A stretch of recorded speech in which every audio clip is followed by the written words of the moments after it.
अस्सलातु वस्सलामु अलैका या रसूल अल्लाह। अस्सलातु वस्सलामु अलैका या नबी अल्लाह।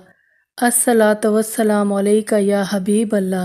औज़ु बिल्लाहि मिनश शैतानिर रजीम। बिस्मिल्लाहिर रहमानिर रहीम। अस्सलामु अलैकुम।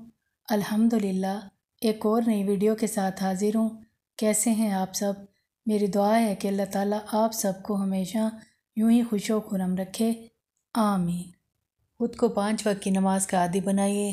ज़बान पर हर वक्त इस्तग़फ़ार और दरूद शरीफ का विर्द जारी रखा कीजिए। आइए हम सब मिलकर भी दरूद शरीफ पढ़ लेते हैं। सल्लल्लाहु अलैहि व आलिहि वसल्लम। आज की आयत का तर्जुमा पेश खिदमत है। सूरत इब्राहीम आयत नंबर 18।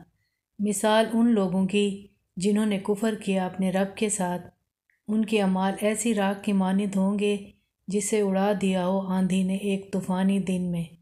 न पा सकेंगे वो अपने कमाए हुए अमाल का कुछ भी फल। यही है गुमराही परले दर्जे की। सुभान अल्लाह।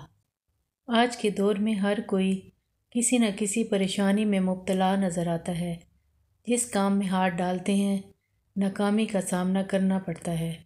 दिलो दिमाग पर मायूसी छा जाती है, जिसकी वजह से इंसान डिप्रेशन का शिकार हो जाता है और उसकी जिस्मानी सेहत मुतासिर हो जाती है।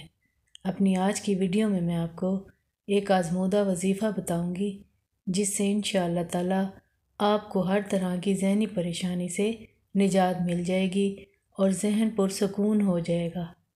वजीफ़ा ये है, आपने या कदीरो या वहाबो या वदूदो की एक तस्वीर सुबह और एक तस्बीह शाम को अव्वल और आखिर 3-3 मरतबा दुरूद इब्राहीमी के साथ पढ़नी है और फिर पानी पर दम करके उस पानी को पी लेना है।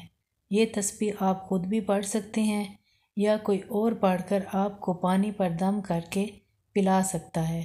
इंशाअल्लाह ताला बहुत जल्दी वाज़े फ़र्क महसूस करेंगे। अल्लाह ताला हम सबको तमाम ज़हनी और जिस्मानी बीमारियों से महफूज रखे, आमीन। आज के लिए इतना ही।